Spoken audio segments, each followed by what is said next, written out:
Hello everyone, welcome to the channel Ravi study IQ GK. और आज के इस वीडियो में मैं डिस्कस करने वाली हूँ संपूर्ण 2023 की करंट अफेयर का पार्ट नंबर 16। देखिए, यहाँ पर मैंने आपके साथ एक सीरीज़ शुरू करी थी जिसमें पूरा 2023 आपके साथ कवर करने वाली थी, और उसी सीरीज़ में आज मैं डिस्कस करूँगी पार्ट नंबर 16। इन टोटल हम 2400 क्वेश्चंस को डिस्कस करेंगे, और उसके बाद में आपका पूरा 2023 का जो ये करंट अफेयर है ये आसानी से कवर हो जाएगा। तो अब बिना देरी करे वीडियो को शुरू कर लेते हैं। और आज की हमारी वीडियो का पहला प्रश्न है, किस राज्य में सेंट्रल ट्राइबल यूनिवर्सिटी बनाने का विधेयक की संसद ने पास किया है? तो देखिए, अगर हम बात करें सेंट्रल ट्राइबल यूनिवर्सिटी की, तो देखिए अभी तेलंगाना राज्य ने सेंट्रल ट्राइबल यूनिवर्सिटी बनाने का विधेयक ये संसद में पास कर दिया है। तो ऑप्शन नंबर जो बी है ये आप यहाँ पर याद रखेंगे कि तेलंगाना सरकार के द्वारा सेंट्रल ट्राइबल यूनिवर्सिटी बनाने का विधेयक ये पारित कर दिया गया है। अब आपको इस यूनिवर्सिटी का नाम ध्यान रखना है, ये है समक्का सरक्का केंद्रीय जनजाति विश्वविद्यालय। देखिए, नाम काफ़ी इंपॉर्टेंट हो जाता है, ठीक है। तो तेलंगाना में ये है, नाम है इसका समक्का सरक्का केंद्रीय जनजाति विश्वविद्यालय। हालांकि क्वेश्चन में ऑलरेडी आपके साथ डिस्कस कर चुकी थी, लेकिन अभी वापस से न्यूज़ में है, तो एज अ रिविज़न आप इसको याद कीजिएगा, ठीक है। और तेलंगाना ये पास किया है।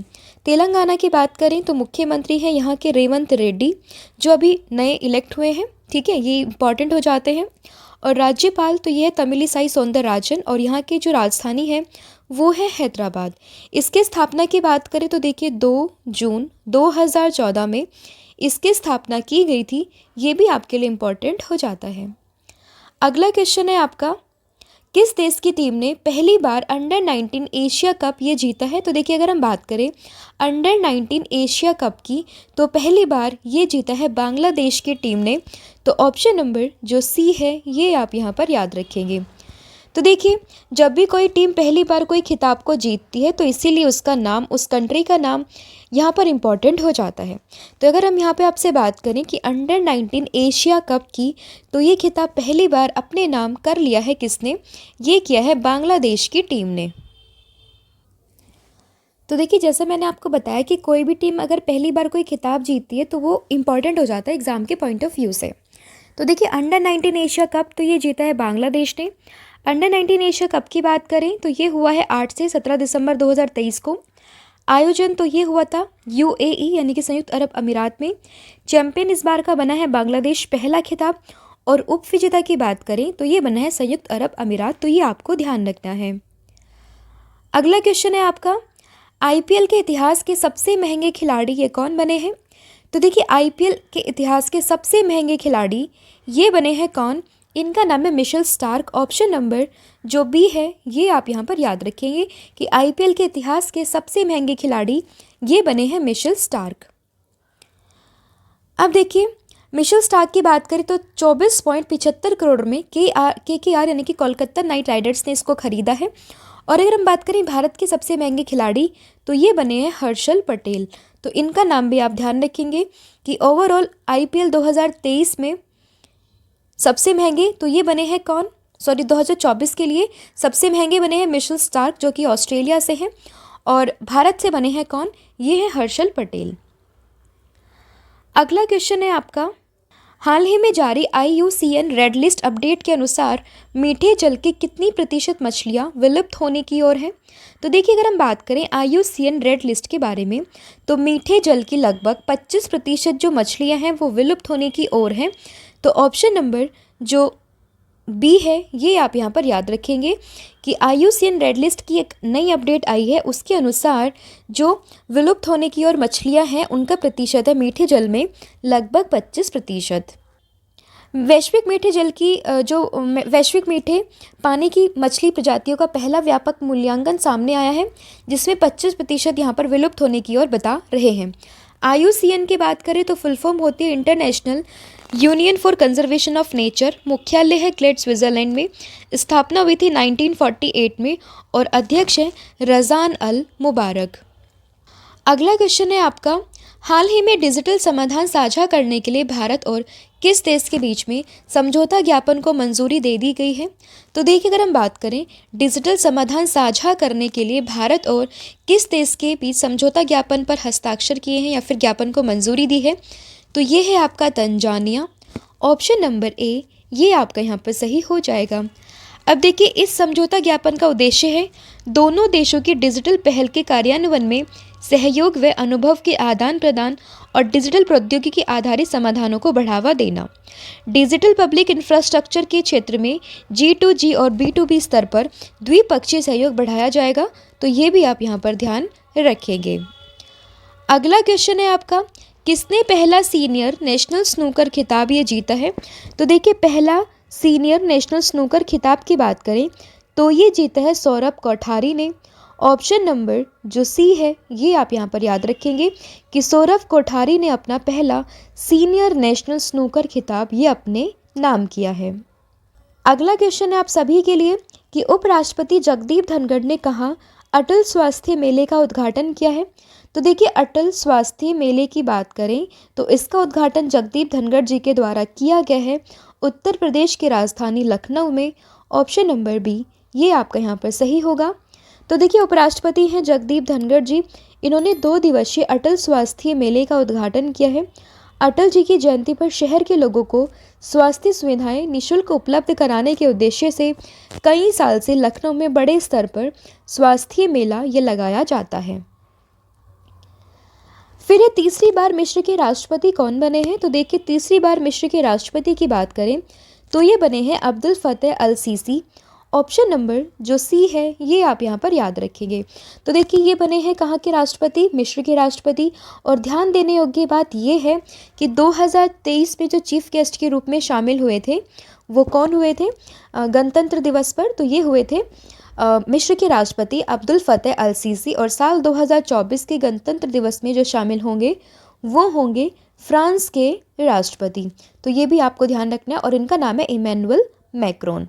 ठीक है, तो तीसरी बार मिस्र के राष्ट्रपति ये बने हैं अब्दुल फतेह अल सीसी। अगला क्वेश्चन है आप सभी के लिए, लेकिन उससे पहले हम थोड़ा मिस्र के बारे में जान लेते हैं। मिस्र की राजधानी तो ये है काहिरा, मुद्रा है यहाँ की मिस्री पाउंड और राष्ट्रपति तो ये बने हैं अब्दुल फतेह अल सीसी। ठीक है, तो मिस्र के राष्ट्रपति ये तीसरी बार बने हैं लगातार और अभी तीसरे कार्यकाल के बाद ये और 6 वर्षों तक जो है वो सत्ता में रहने वाले हैं।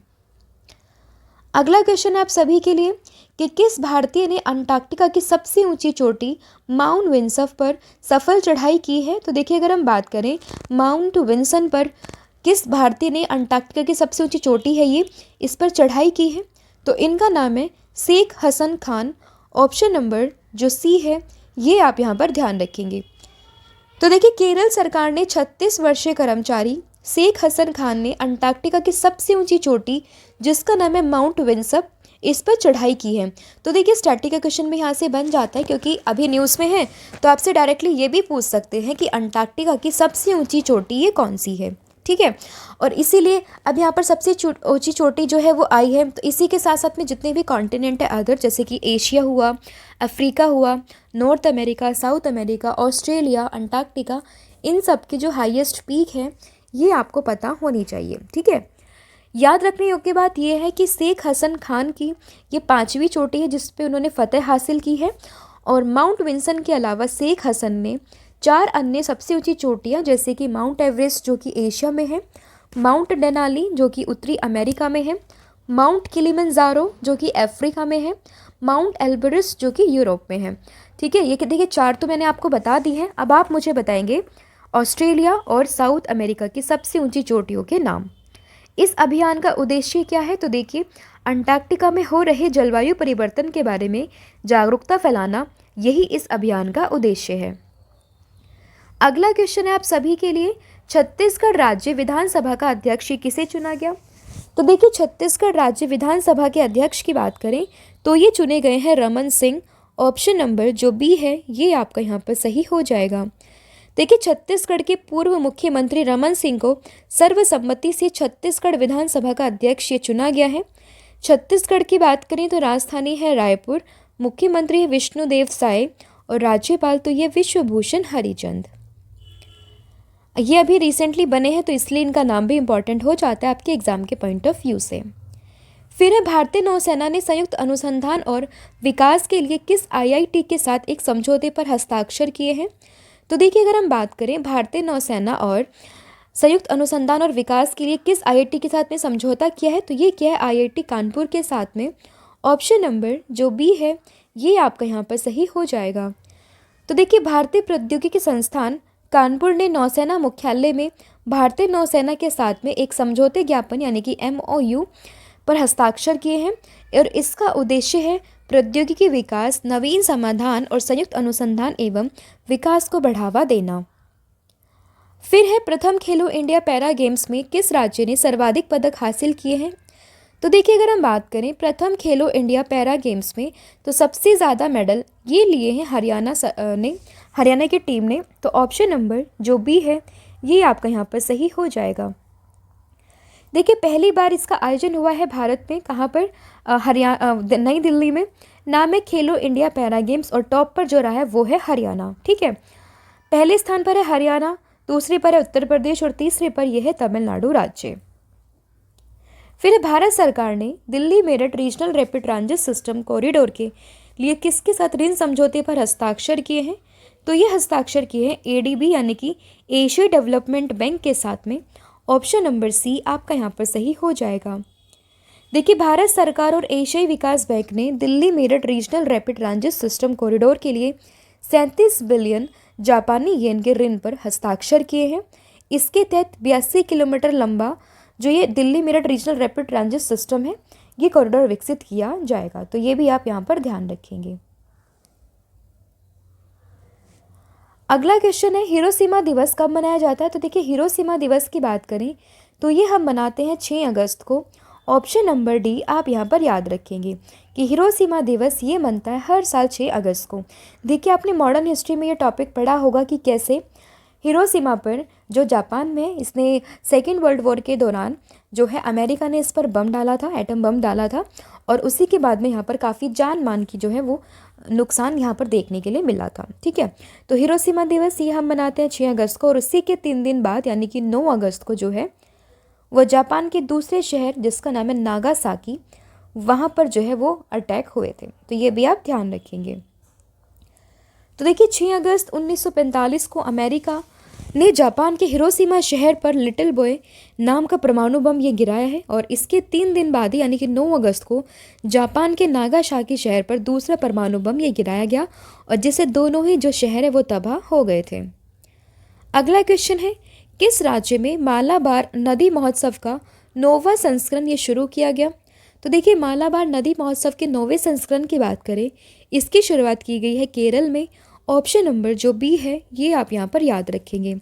तो देखिए, केरल में मालाबार नदी महोत्सव का 9वां संस्करण ये कोझिकोड के तुषारागिरी में शुरू हुआ और इस आयोजन में भारतीय कार्यक्रम के अलावा अमेरिका, ब्रिटेन, इजराइल, कजाकिस्तान, दक्षिण अफ्रीका सहित 10 देशों के पैडलर ये भाग ले रहे हैं।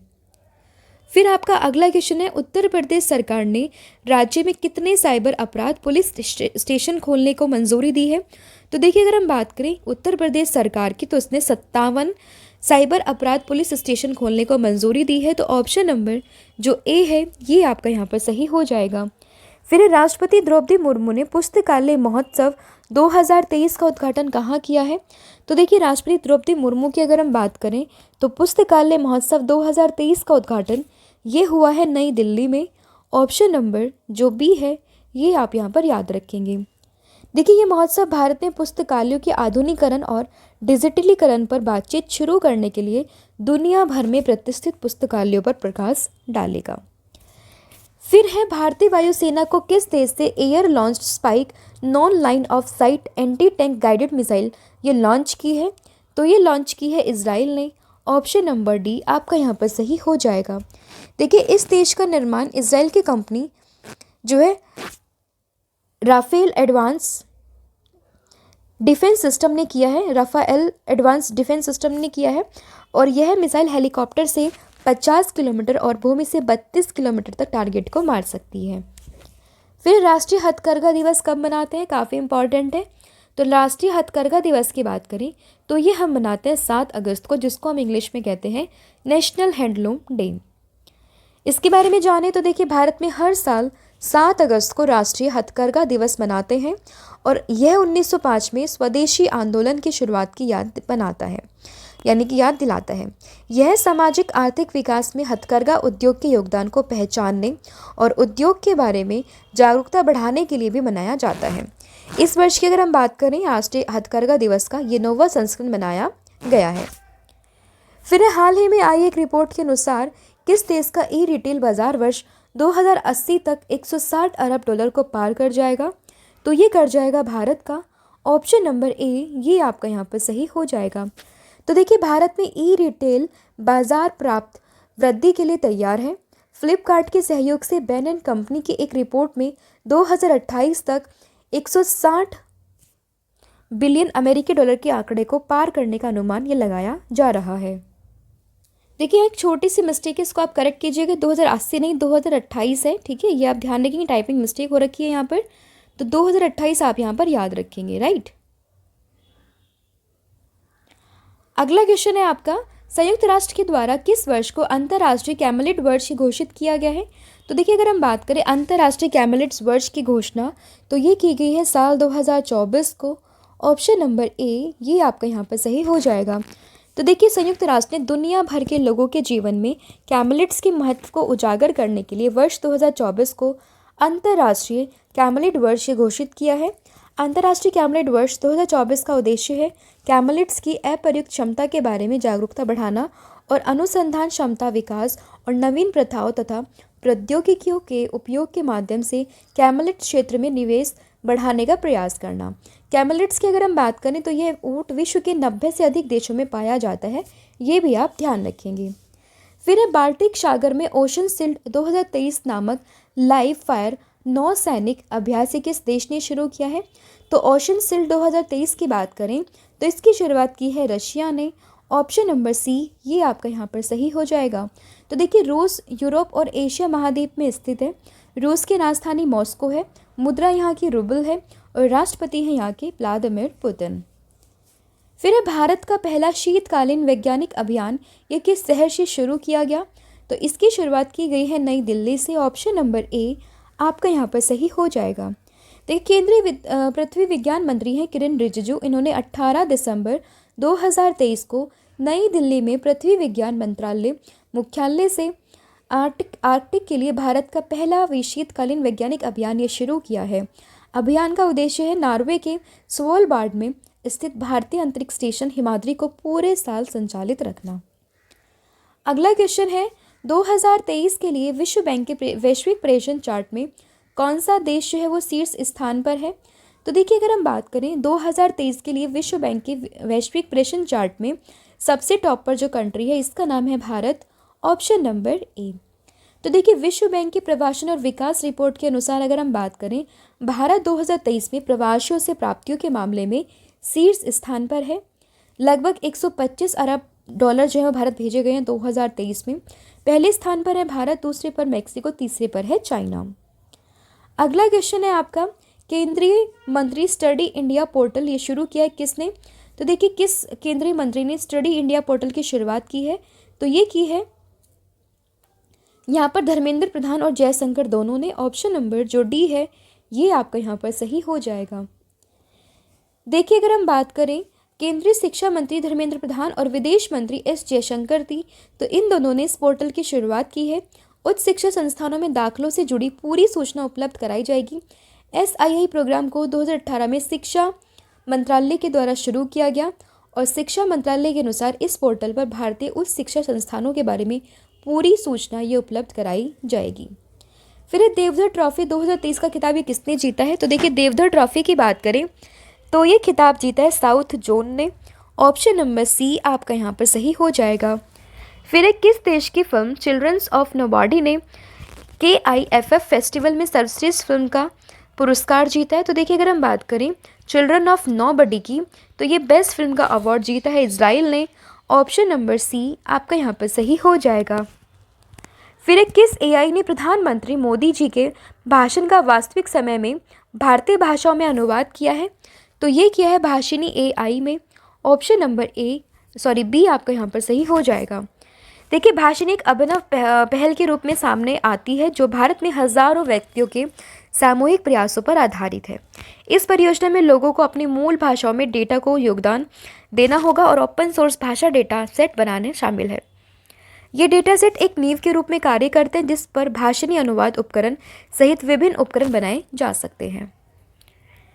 फिर भारत में 508 रेलवे स्टेशन के पुनर्विकास के लिए अगस्त 2023 में प्रधानमंत्री नरेंद्र मोदी ने किस योजना को शुरू किया? तो ये अमृत भारत स्टेशन योजना, ऑप्शन नंबर डी। तो देखिए, इस पुनर्विकास परियोजना की लागत लगभग 24,470 करोड़ रुपए है। इससे यात्रियों को आधुनिक सुविधाएं ये प्रदान की जाएंगी और इन सभी स्टेशन के नए डिज़ाइन स्थानीय संस्कृति और विरासत पर आधारित होंगे। अमृत भारत स्टेशन योजना देश भर में 1309 स्टेशनों के पुनर्विकास के लिए शुरू की गई है। फिर फॉल्कन शील्ड 2023 एक सैन्य अभ्यास है जिसमें किन देशों को शामिल किया गया है, किन देशों ने भाग लिया है? तो देखिए, फाल्कन शील्ड की बात करें तो इसमें शामिल है चीन और UAE, ऑप्शन नंबर ए, ये आपका यहाँ पर सही हो जाएगा। तो देखिए, अगर हम बात करें चीन और संयुक्त अरब अमीरात की, तो अगस्त में चीन के जीजिंगयांग में फाल्कन शील्ड 2023 नामक अपना पहला संयुक्त वायु सेना प्रशिक्षण आयोजित करेंगे और इस प्रशिक्षण का उद्देश्य है दोनों सेनाओं के बीच में व्यवहारिक आदान प्रदान और सहयोग को मजबूत करना और आपसी समझ और विश्वास को बढ़ावा देना। फिर ट्रकोमा को ख़त्म करने के लिए WHO के द्वारा मान्यता प्राप्त 18वां देश ये कौन सा है? तो देखिए, अगर हम बात करें ट्रकोमा को ख़त्म करने के लिए WHO से मान्यता प्राप्त 18वां देश, तो ये बना है इराक, ऑप्शन नंबर डी।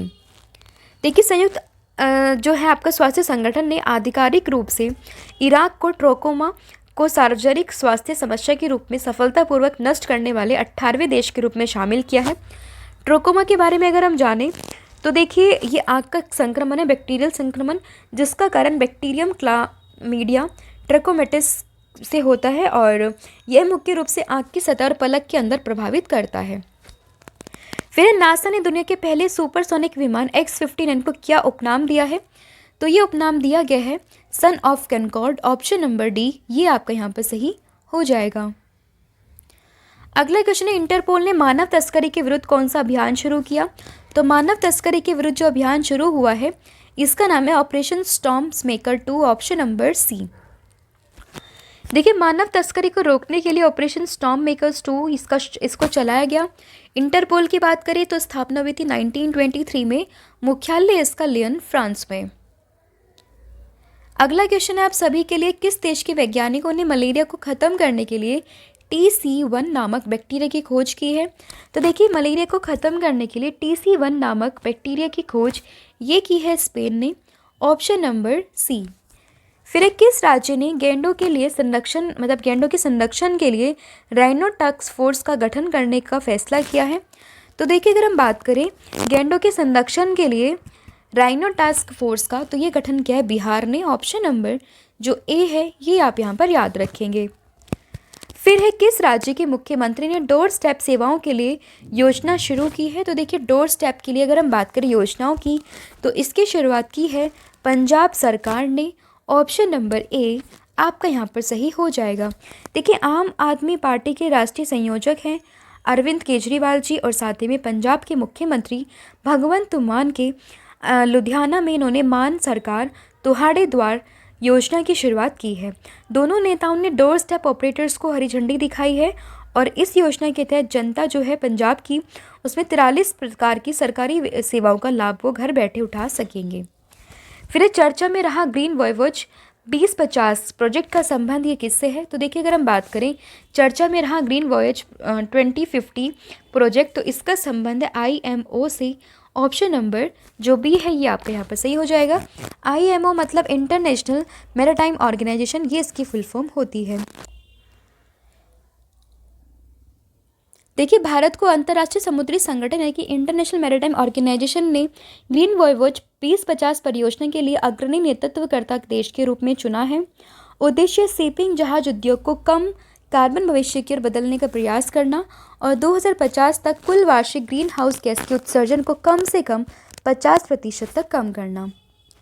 अगला क्वेश्चन है, हाल ही में केंद्रीय गृह मंत्री कौन बने हैं? तो देखिए, केंद्रीय गृह मंत्री की बात करें, केंद्रीय गृह सचिव, तो ये बने हैं अजय कुमार भल्ला।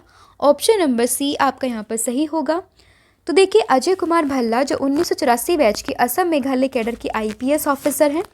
केंद्र सरकार ने गृह सचिव अजय कुमार भल्ला का कार्यकाल यह चौथी बार बढ़ा दिया गया है और चौथा कार्यकाल पूरा करने के बाद में देश के दूसरे ऐसे अफसर बन जाएंगे जिन्होंने लंबे समय तक गृह सचिव का कार्य किया है। इससे पहले अगर हम बात करें 52 साल पहले लल्लन प्रसाद सिंह की अगर हम बात करें तो करीब 6 साल तक जो है गृह सचिव की कुर्सी पर ये रहे थे और 1971 में रिटायर हो गए थे।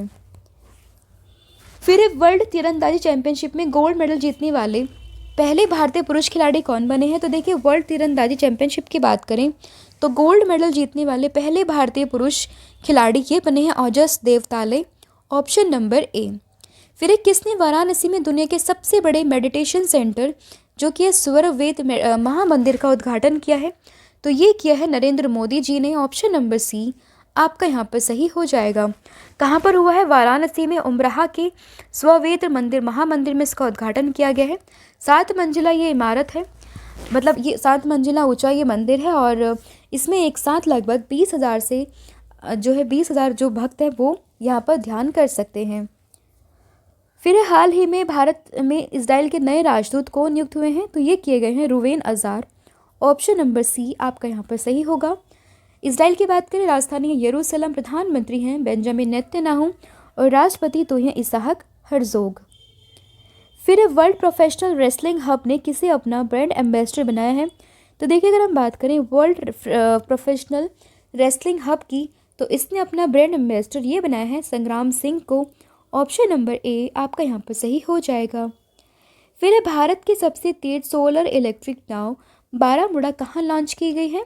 तो देखिए, ये लॉन्च की गई है केरल में। ऑप्शन नंबर बी आपका यहाँ पर सही हो जाएगा। देखिए, बाराकूड़ा देश की सबसे तेज इलेक्ट्रिक नाव है और इसे अत्याधुनिक नाव को मंझगांव डॉक शिप बिल्डर्स और नेवल्ट ने संयुक्त रूप से विकसित किया है। यह नाव केरल के अल्लापुझा में नवगाती पनावली यार्ड से लॉन्च की गई है और बाराकूड़ा का नाम तेज लंबी मछली के नाम पर रखा गया है, तो ये भी आप ध्यान रखेंगे। अगला क्वेश्चन है आपका, रक्षा मंत्रालय ने माइक्रोसॉफ्ट को हटाकर किस भारतीय ऑपरेटिंग सिस्टम को अपनाने का फैसला किया है? तो ये किया है माया OS को। ऑप्शन नंबर ए आप यहाँ पर याद रखेंगे। तो देखिए, माया को सरकारी एजेंसियों ने वर्ष 2023 में विकसित किया है और ये एक ओपन सोर्स प्लेटफॉर्म पर आधारित एक नया ऑपरेशन सिस्टम है या फिर आपके ऑपरेटिंग सिस्टम है। फिर बिहार के बाद किस राज्य के मुख्यमंत्री ने जातिगत जनगणना करवाने का घोषणा की है? तो ये की है राजस्थान ने। यहाँ पर ध्यान करने योग्य बात यह है कि पहली जो जातिगत जनगणना हुई है ये की है बिहार सरकार ने। हालांकि राजस्थान की जो अभी वर्तमान में मुख्यमंत्री ये चेंज हो चुके हैं। आप मुझे कमेंट सेक्शन में बताएंगे कि वर्तमान में जो है राजस्थान के मुख्यमंत्री ये कौन बने हैं। फिर गोवा का मुक्ति दिवस ये कब मनाया जाता है? देखिए, गोवा लिबरेशन डे ये हम मनाते हैं 19 दिसंबर को। ऑप्शन नंबर ए आपका यहाँ पर सही हो जाएगा। तो देखिए, गोवा मुक्ति दिवस ये हर वर्ष 19 दिसंबर को मनाया जाता है और इस दिन वर्ष 1961 में पुर्तगाली शासन ने गोवा को मुक्त किया था और 18 दिसंबर 1961 को ऑपरेशन विजय के अंतर्गत भारत ने गोवा मुक्त कराने के लिए सैन्य अभियान ये चलाया था। गोवा की बात करें, राजधानी है पणजी, राज्यपाल है PS श्रीधरन पिल्लई और मुख्यमंत्री तो हैं प्रमोद सावंत। फिर किस देश के शासक रहे हैं शेख नवाफ अल अहमद अल सबा का 86 वर्ष की आयु में निधन हो गया है? तो ये है कुवैत के राजा या फिर शासक आप कहें। ऑप्शन नंबर सी ये आपका यहाँ पर सही हो जाएगा। तो देखिए, कुवैत के शासक के 86 वर्षीय शेख नवाफ अल अहमद अल सबा का निधन हो गया और कुवैत के शासक का पद संभालने की कगार में अब सबसे आगे है शेख मिसाल अल अहमद अल जाबेर। कुवैत की बात करें, राजधानी है कुवैती शहर, मुद्रा है कुवैती दिनार। फिर विजय हजारे ट्रॉफी 2023-24 किसने जीती है? तो देखिए, विजय हजारे ट्रॉफी की बात करें तो ये जीती है हरियाणा ने। ऑप्शन नंबर जो बी है ये आपका यहाँ पर सही हो जाएगा। तो देखिए, राजकोट गुजरात के सौराष्ट्र क्रिकेट एसोसिएशन स्टेडियम में हरियाणा ने राजस्थान को 30 रन से हराकर विजय हजारे ट्रॉफी अपने नाम की है और हरियाणा की टीम पहली बार विजय हजारे ट्रॉफी जीतने में सफल रही है।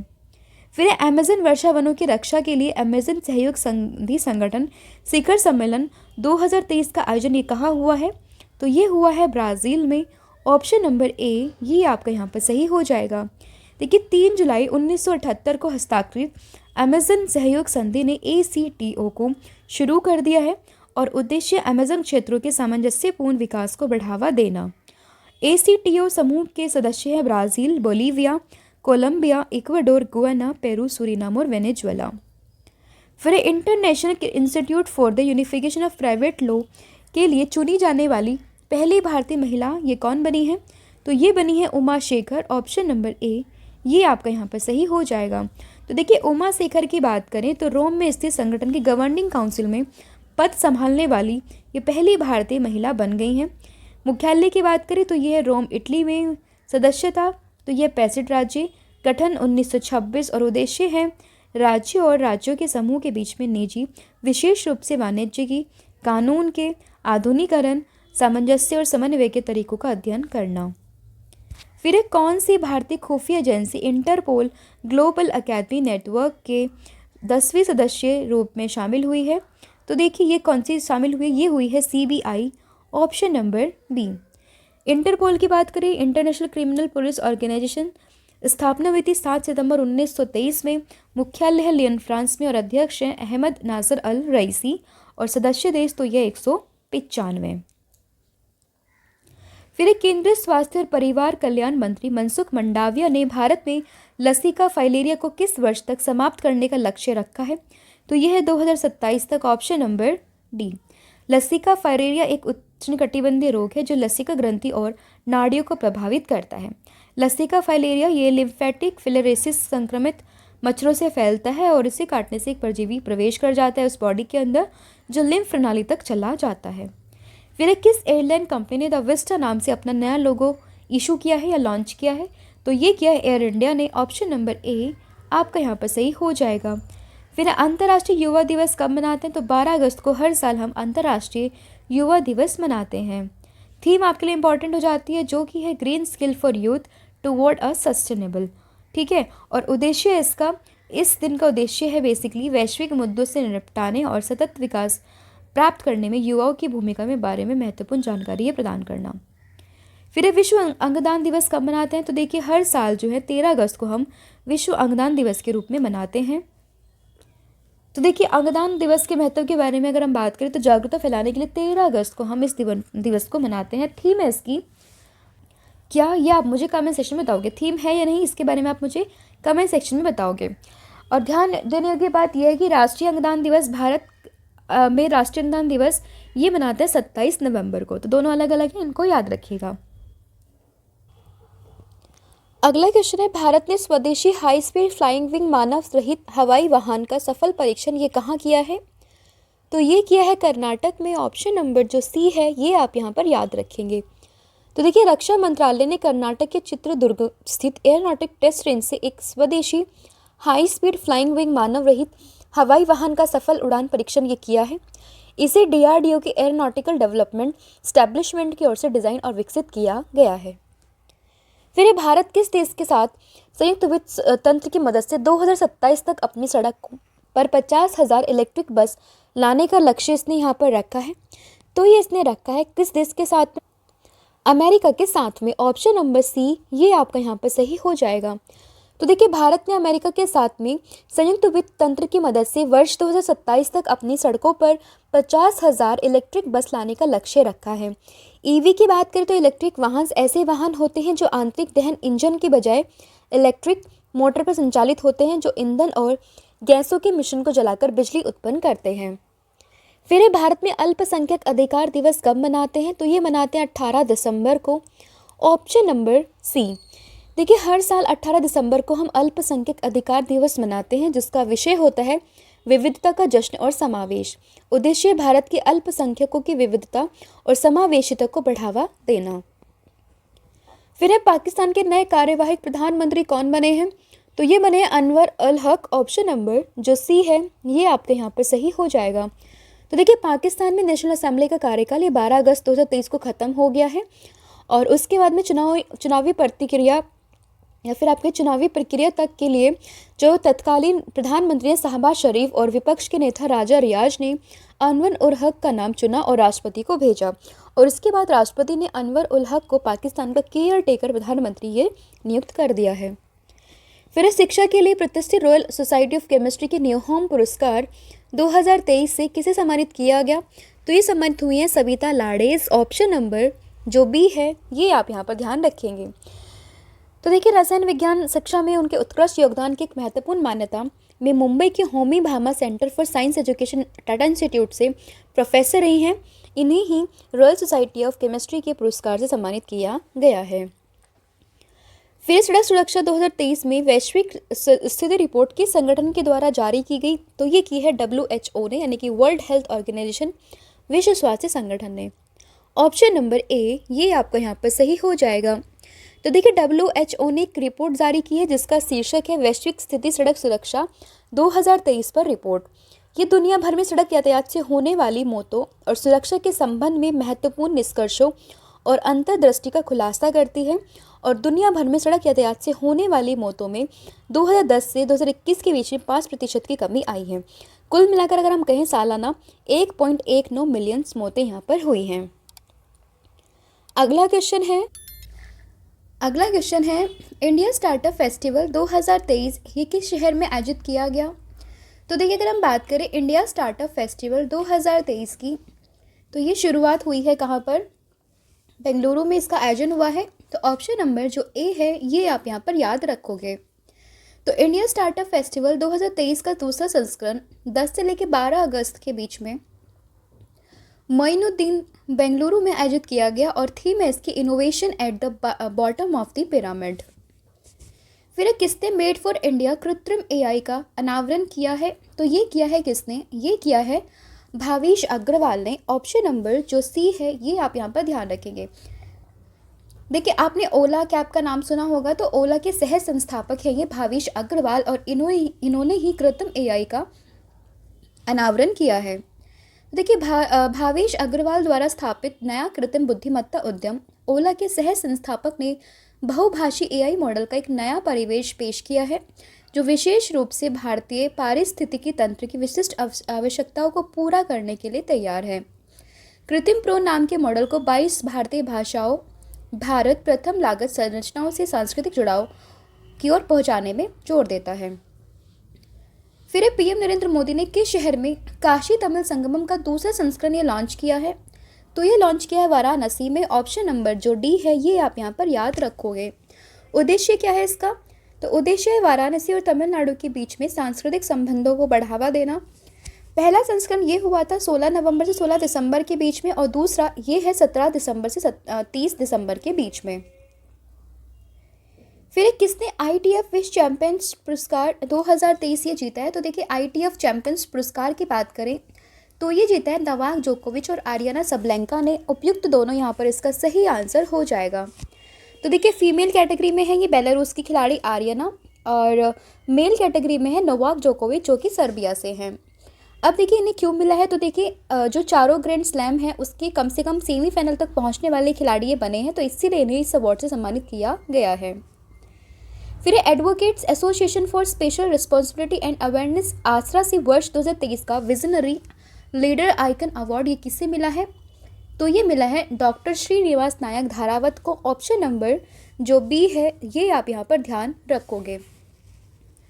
तो देखिए, real vision homes private limited के अध्यक्ष डॉक्टर श्रीनिवास नायक धारावत को नई दिल्ली के कॉन्स्टिट्यूशन क्लब ऑफ इंडिया में 5वें राष्ट्रीय शिखर सम्मेलन में विजनरी लीडर आइकन अवार्ड 2023 से सम्मानित किया गया है। फिर देश की पहली 6 लेन वाली स्टील स्लैग आधारित सड़क का निर्माण ये कहाँ किया गया? तो ये किया गया है सूरत में। ऑप्शन नंबर जो सी है ये आप यहाँ पर याद रखेंगे। तो देखिए, देश की पहली 6 लेन वाली स्टील स्लैग आधारित सड़क का निर्माण दिसंबर 2023 में गुजरात के सूरत में ये किया गया है, और सड़क का निर्माण NH6 को हजारी पोर्ट से जोड़ने वाली सड़क के लिए किया गया है। फिर ये किसे PETA India person of the year ये घोषित किया है, तो ये किया है दिया मिर्जा को, ये आप यहाँ पर ध्यान रखेंगे। देखिए दिया मिर्जा एक भारतीय अभिनेत्री है और उन्हें ही PETA India person of the year 2023 के नाम से घोषित किया गया है। पेटा का पूरा नाम है पशुओं के लिए नैतिक व्यवहार के पक्षधर लोग। पेटा की बात करें तो संस्थापक है इसके एग्रिट न्यूकर्क और एलेक्स पाचेको, और स्थापना हुई थी इसकी 1980 में और मुख्यालय इसका यूएसए में।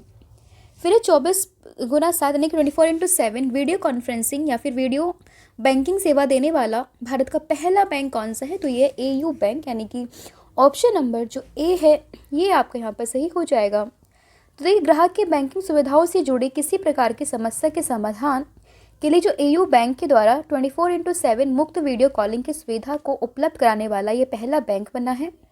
और 1996 में एयू बैंक की स्थापना ये की गई थी, परंतु 2017 में इसको स्मॉल बैंक का दर्जा ये दिया गया है। मुख्यालय इसका राजस्थान में है, जो कि उसकी राजधानी जयपुर में स्थित है। फिर किस राज्य के मुख्यमंत्री ने मां नर्मदा लोक बनाने की घोषणा की है, तो मां नर्मदा लोक बनाने की घोषणा ये की है किसने, ये की है मध्य प्रदेश सरकार ने। ऑप्शन नंबर जो डी है ये आप यहाँ पर ध्यान रखेंगे। एमपी के जो सीएम है वो भी चेंज हुए हैं, तो इनका नाम भी आप मुझे बताएंगे कमेंट सेक्शन में। फिर किस भारतीय जलवायु कार्यकर्ता ने COP28 शिखर सम्मेलन के दौरान जीवाश्म ईंधन का उपयोग बंद करने की मांग को लेकर विरोध प्रदर्शन किया है, तो ये है लिसिप्रिया कंजुगम। ऑप्शन नंबर जो बी है ये आप यहाँ पर याद रखेंगे। फिर है डेकाकॉन बनने वाला पहला भारतीय ब्रांड कौन सा है, तो देखिए डेकाकॉन बनने वाला पहला भारतीय ब्रांड ये है IPL। ऑप्शन नंबर जो सी है ये आप यहाँ पर ध्यान रखेंगे। देखिए डेकाकॉन कंपनी कौन सी कंपनी होती है, ये वो कंपनी होती है जिनका वैल्यूएशन जो है वो 10 अरब डॉलर यानी कि लगभग 83,400 करोड़ रुपए के पार पहुंच जाता है, तो इसी कंपनी को कहते हैं डेकाकॉन कंपनी। और IPL की जो वैल्यूएशन है वो साल 2023 में 10.7 अरब डॉलर ये पहुंच चुकी है, तो इसीलिए इसको डेकाकॉन कंपनी का दर्जा दिया गया है। फिर मर्सर के द्वारा जारी क्वालिटी ऑफ लिविंग इंडेक्स 2023 के अनुसार भारत के लिए किस शहर में सबसे अच्छा जीवन स्तर है, तो यह है आपका हैदराबाद में। ऑप्शन नंबर बी आप यहाँ पर याद रखेंगे। देखिए क्वालिटी ऑफ लिविंग इंडेक्स की अगर हम बात करें तो हैदराबाद भारत में जीवन की गुणवत्ता के मामले में टॉप पर है। और जीवन स्तर मामले सूचकांक में अगर हम बात करें तो जलवायु, स्कूल और शिक्षा, बीमारी, स्वच्छता मानकों, हिंसा, अपराध, शारीरिक दूरी, इन सभी कारकों पर यह आधारित होता है। ओवरऑल अगर हम पहले स्थान पर बात करें तो यह है वियना ऑस्ट्रिया की कैपिटल, फिर है ज्यूरिख स्विट्जरलैंड में दूसरे स्थान पर, और फिर है वैंकूवर जो कि कनाडा में तीसरे स्थान पर। फिर है भारत का पहला कृषि डेटा एक्सचेंज कहाँ लॉन्च किया गया, तो ये लॉन्च किया गया है हैदराबाद में। ऑप्शन नंबर सी आप यहाँ पर याद रखेंगे। तो देखिए कृषि डेटा एक्सचेंज ये लॉन्च किया गया हैदराबाद में। अगला है इसरो के द्वारा सूर्य के प्रभा मंडल का निरीक्षण करने के लिए किस मिशन को लॉन्च किया गया, तो ये किया गया आदित्य L1 मिशन को। ऑप्शन नंबर ये कर दिया गया है, तो ऑप्शन नंबर जो ए है ये आप यहाँ पर ध्यान रखोगे। PSLV यहाँ पर एक टर्म आती है जिसका मतलब है पोलर सैटेलाइट लॉन्च व्हीकल, और आदित्य L1 मिशन का उद्देश्य सन अर्थ लैग्रेंज पॉइंट 1 की कक्षा से सूर्य का अध्ययन करना। यह मिशन सूर्य का नज़दीक से निरीक्षण करेगा और इसके वातावरण तथा चुंबकीय क्षेत्र के बारे में अध्ययन करेगा। फिर नई दिल्ली के KD जाधव इंडोर हॉल में खेलो इंडिया पैरा गेम्स 2023 की औपचारिक उद्घाटन ने किसने किया है, तो इसका उद्घाटन ये किया है किसने, अनुराग सिंह ठाकुर ने। ऑप्शन नंबर जो बी है आप यहाँ पर याद रखोगे। देखिए पहली बार हो रहे हैं खेलो इंडिया पैरा गेम्स और KD जाधव इंडोर स्टेडियम में इनका उद्घाटन किया गया, और ये इसका पहला संस्करण था और इसका मुख्य उद्देश्य था सभी पैरा एथलीटों को सशक्त बनाना। फिर अंतर्राष्ट्रीय प्रवासी दिवस ये कब मनाया जाता है, तो देखिए अंतर्राष्ट्रीय प्रवासी दिवस की बात करें तो ये मनाते हैं 18 दिसंबर को। ऑप्शन नंबर जो ए है ये आप यहाँ पर ध्यान रखोगे। तो देखिए अंतर्राष्ट्रीय प्रवासी दिवस हर साल 18 दिसंबर को मनाते हैं और इसे संयुक्त राष्ट्र की agency international organisation for migration बनाता है, और इस दिन दुनिया के प्रवासियों के विकास में योगदान को प्रोत्साहित करने के लिए इसको हम मनाते हैं। इंटरनेशनल ऑर्गेनाइजेशन फॉर माइग्रेशन की बात करें, स्थापना हुई थी 6 दिसंबर 1951 में।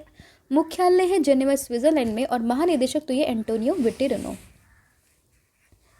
फिर किस बैंक के द्वारा भारत का पहला पर्यावरण अनुकूल डेबिट कार्ड ये लॉन्च किया गया, तो ये लॉन्च किया गया एयरटेल पेमेंट बैंक के द्वारा। ऑप्शन नंबर जो डी है ये आपका यहाँ पे सही हो जाएगा।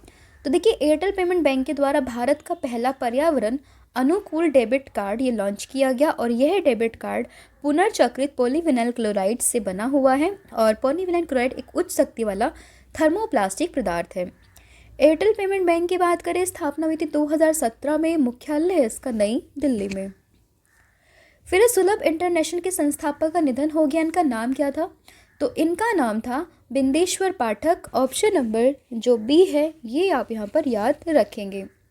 देखिए, बिंदेश्वर पाठक बिहार के वैशाली के रहने वाले थे। वो 80 वर्ष के थे और उन्हें वर्ष 2003 में पद्म भूषण सम्मान मिल चुका था और उन्होंने 1970 में सुलभ इंटरनेशनल की स्थापना कर नागरिकों को स्वच्छ शौचालय की सुविधा देने की पहल ये शुरू की थी।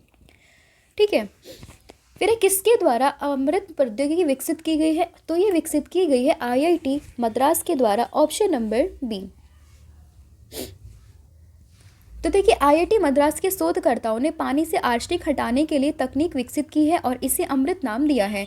ये तकनीक nano scale iron oxy hydroxide का उपयोग करती है और पानी के माध्यम से पारित होने पर चुनिंदा रूप से आर्सेनिक को हटा देती है। अगला क्वेश्चन है कि संसद की सुरक्षा में चूक मामले में किसके नेतृत्व में जांच कमेटी बनाई गई? तो ये बनाई गई है अनीश दयाल सिंह के नेतृत्व में। ऑप्शन नंबर जो ए है ये आप यहाँ पर याद रखेंगे। अगला क्वेश्चन है आप सभी के लिए, प्रधानमंत्री नरेंद्र मोदी ने संत रविदास मंदिर की आधारशिला ये कहाँ पर रखी है?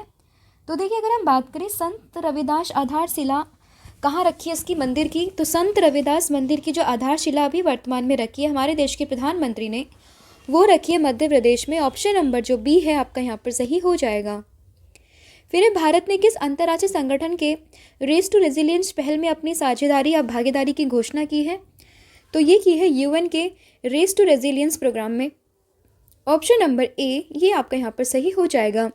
तो देखिए, रेस टू रेजिलियंस जलवायु परिवर्तन की चुनौतियों का समाधान करने वाला एक वैश्विक अभियान है जिसका उद्देश्य है गैर सरकारी अभिनेताओं, निवेशकों, व्यवसायों, शहरों, क्षेत्रों और नागरिक समाज को एकजुट करना। और इसका लक्ष्य वर्ष है 2030 तक जलवायु परिवर्तन के प्रभावों के प्रति सबसे संवेदनशील समुदाय के लचीलेपन को बढ़ाना।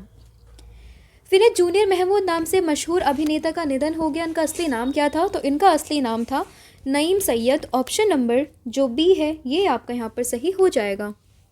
देखिए, नईम सैयद जो थे इनको हम जानते थे जूनियर महमूद के नाम से और इन्हीं का ही अभी हाल ही में निधन हो गया है। ये 68 वर्ष के थे और इन्हें काफ़ी समय से पेट के कैंसर से जूझ रहे थे। जूनियर महमूद जो ने नाम दिया था वो दिया था महमूद अली ने, तो ये भी आप ध्यान रखोगे। फिर आसियान भारत बाजार महोत्सव का उद्घाटन ये कहाँ किया गया? तो आसियान भारत महोत्सव का उद्घाटन ये किया गया है नई दिल्ली में। ऑप्शन नंबर जो बी है आप यहाँ पर याद रखोगे। तो देखिए, केंद्रीय कृषि एवं किसान कल्याण और जनजातीय मामलों के मंत्री श्री अर्जुन मुंडा, इन्होंने नई दिल्ली में आसियान भारत मोटा अनाज महोत्सव का उद्घाटन किया है और इस उत्सव का उद्देश्य है मोटा अनाज और मोटे अनाज से बने उत्पाद के प्रति जागरूकता बढ़ाना और इनके लिए एक बड़ा बाजार स्थापित करना, ये इसका बेसिकली उद्देश्य है। फिर कार्बन लाइट मेट्रो ट्रेवल नामक पहल किसने शुरू की है? तो इसकी शुरुआत की है दिल्ली मेट्रो ने। ऑप्शन नंबर जो बी है आपका यहाँ पर सही हो जाएगा। देखिए, दिल्ली मेट्रो ने कार्बन मेट्रो ट्रेवल नाम से नई योजना शुरू की है और इसका उद्देश्य लोगों को कार्बन उत्सर्जन के प्रति जागरूक करना ताकि हर व्यक्ति भारत के शून्य कार्बन उत्सर्जन के लक्ष्य में योगदान दे सके। भारत ने 2070 तक इस लक्ष्य को पाने की समय सीमा ये तय की है। अगला क्वेश्चन है, किस देश के प्रथम राष्ट्रपति मिर्सिया स्नेगू का निधन हुआ है? तो ये थे मालडोवा के। ऑप्शन नंबर जो बी है आप यहाँ पर याद रखोगे। मालडोवा की बात करें, राजधानी है चिसुनाउ, मुद्रा है मोल्दोवन ल्यू और राष्ट्रपति तो ये मैया संधू। फिर पवन कुमार सेन को किस राज्य का मुख्य निर्वाचन अधिकारी नियुक्त किया है? तो देखिए, अगर हम बात करें पवन कुमार सेन की, तो ये अभी अरुणाचल प्रदेश के मुख्य निर्वाचन अधिकारी नियुक्त हुए हैं। ऑप्शन नंबर सी आप यहाँ पर याद रखो। देखिए, भारत निर्वाचन आयोग ने भारतीय प्रशासनिक सेवा के अधिकारी श्री पवन कुमार सेन को अरुणाचल प्रदेश के मुख्य निर्वाचन अधिकारी के रूप में नियुक्ति को स्वीकृति दे दी है। फिर देश का पहला ऐसा राज्य जहां के सरकारी अस्पताल में फ्री IVF होगा, तो ये आपका होगा कौन सा राज्य? ये होगा आपका गोवा। ऑप्शन नंबर जो सी है आपका यहाँ पर सही हो जाएगा। देखिए, गोवा देश का पहला ऐसा राज्य बन गया जहां पर फ्री में IVF ट्रीटमेंट होगा। मुख्यमंत्री प्रमोद सावंत ने सोमवार को गोवा मेडिकल कॉलेज में असिस्टेंट रिप्रोडक्टिव टेक्नोलॉजी और IUI फैसिलिटी को लॉन्च किया है। अब देखिए, यहाँ तो मैं आपको रिवीजन करा रही हूँ, तो ये तभी की न्यूज़ है, लेकिन आपको बस ये ध्यान रखना है कि मुख्यमंत्री प्रमोद सावंत ने गोवा मेडिकल कॉलेज में ART और IUI फैसिलिटी को लॉन्च किया है। फिर कौन सी राज्य सरकार सभी जिलों में PM कॉलेज ऑफ एक्सीलेंस स्थापित करेगी? तो ये करेगी मध्य प्रदेश सरकार। ऑप्शन नंबर जो सी है आपका यहाँ पर सही हो जाएगा। तो देखिए, मध्य प्रदेश की नई सरकार कुल 570 शासकीय महाविद्यालयों में हर जिले में कॉलेज को PM कॉलेज ऑफ एक्सीलेंस के रूप में उन्नत करेगी। अगला क्वेश्चन है, सद्भावना की सरिता नरेंद्र मोदी पुस्तक का विमोचन किया गया, इसके लेखक कौन है? इसके लेखक है doctor Jasbhai Patel. Option number A. कौन सा देश वर्ष 2024 का कृत्रिम बुद्धिमत्ता पर वैश्विक भागीदारी GPAI सम्मेलन का प्रमुख अध्यक्ष है? तो ये है भारत। तो देखिए, भारत के प्रधानमंत्री द्वारा कृत्रिम बुद्धिमत्ता पर वैश्विक भागीदारी शिखर सम्मेलन का उद्घाटन किया गया और भारत वर्ष 2024 का GPAI सम्मेलन का प्रमुख अध्यक्ष है। GPAI की बात करें तो 28 देशों का गठबंधन है और इसमें दिल्ली घोषणा जो है, नई दिल्ली डिक्लेरेशन, इसको अपनाया गया है। फिर वर्ष 1971 के युद्ध में पाकिस्तान पर भारत की जीत के उपलक्ष्य में विजय दिवस किस तारीख को मनाया गया? तो ये मनाया गया है 16 दिसंबर को। ऑप्शन नंबर जो डी है आपका यहाँ पर सही हो जाएगा। देखिए, 16 दिसंबर को हर साल विजय दिवस के रूप में हम मनाते हैं और विजय दिवस पाकिस्तानी सैनिकों द्वारा घुसपैठ करने के विरुद्ध ऑपरेशन विजय में भारतीय सशस्त्र बलों की जीत की स्मृति में मनाया जाता है। पाकिस्तानी सैनिकों ने 3 दिसंबर 1971 को 11 भारतीय हवाई क्षेत्रों पर हमला किया और जिसे युद्ध करार दिया गया था और उस समय भारत की प्रधानमंत्री तो ये थी इंदिरा गांधी। फिर मशहूर खिलाड़ी के नाम से मशहूर थे मोहम्मद हबीब का निधन ये हो गया है 15 अगस्त को। तो वो किस खेल से थे? वो खेल थे बेसिकली किस थे? उनका संबंध था फुटबॉल से। ऑप्शन नंबर जो डी है आपका यहाँ पर सही हो जाएगा। फिर किस बॉलीवुड अभिनेता को हाल ही में भारतीय नागरिकता मिली है? तो ये मिली है अक्षय कुमार को। ऑप्शन नंबर सी आपका यहाँ पर सही हो जाएगा। देखिए, अर्ली अक्षय कुमार के पास में जो थी वो भारत की नागरिकता नहीं थी, वो कनाडा के सिटीजन थे और उन्होंने वहाँ की सिटीजनशिप छोड़ दी और अब वो भारत के सिटीजन बन गए हैं। ऑप्शन नंबर सी आप यहाँ पर याद रखोगे। फिर फ्रांस ने अपने देश के सर्वोच्च सम्मान लीजन ऑफ ऑनर से इसरो के किस वैज्ञानिक को सम्मानित किया है? तो ये सम्मानित किया है VR ललिता बिंका बी को। ऑप्शन नंबर जो बी है आपका यहाँ पर सही हो जाएगा कि VR ललिता बिंका जो है ललिता बिंका, इनको अभी हाल ही में लीजन ऑफ ऑनर से सम्मानित किया गया है, जो कि फ्रांस का अपना देश का सर्वोच्च सम्मान है। फिर 67वें राष्ट्रीय स्कूल खेल कहाँ शुरू हुए हैं? तो ये हुए हैं कहाँ पर? नई दिल्ली में। ऑप्शन नंबर सी आपका यहाँ पर सही हो जाएगा। देखिए, 67वें राष्ट्रीय नेशनल गेम्स दिल्ली के छत्रसाल स्टेडियम में शुरू हुए हैं और 2 दिन तक चलने वाले इस राष्ट्रीय प्रतियोगिता में देश भर के विभिन्न स्कूलों के 3400 खिलाड़ी अलग अलग वर्गों में 13 खेल स्पर्धाओं में अपना दमखम दिखाएंगे और इस बार जो इस खेल की मेजबानी है वो दिल्ली शिक्षा निदेशालय कर रहा है। फिर किसने परीक्षा पे चर्चा के 7वें संस्करण का अनावरण किया है? तो ये किया है नरेंद्र मोदी जी ने। ऑप्शन नंबर ए आपका यहाँ पर सही हो जाएगा। तो देखिए, परीक्षा पे चर्चा के 7वें संस्करण का अनावरण ये प्रधानमंत्री जी ने किया है और इसका उद्देश्य है तनाव को सफलता में बदलना और परीक्षा योद्धाओं को मुस्कुराहट के साथ में परीक्षा देने में सक्षम बनाना। फिर दुनिया की शीर्ष 50 एशियाई हस्तियों की ब्रिटेन की सूची में शीर्ष पर कौन है? तो यह है शाहरुख खान। ऑप्शन नंबर जो बी है आपका यहाँ पर सही हो जाएगा। तो देखिए, शाहरुख खान ने 2 एक्शन से भरपूर थ्रिलर पठान और जवान के लिए साथ ही ना UK के विश्व की जो है शीर्ष 50 एशियाई हस्ती की सूची में अपना नाम दर्ज कराया है और इसी में अगर हम बात करें आलिया भट्ट का, तो वो सूची में दूसरे स्थान उन्होंने हासिल किया है। फिर बायोगैस पहल के लिए रिलायंस ने किस बैंक के साथ साझेदारी की है? तो रिलायंस ने अभी बायोगैस पहल के लिए जो साझेदारी की है वो की है DBS बैंक के साथ में। ऑप्शन नंबर जो बी है आपका यहाँ पर सही हो जाएगा।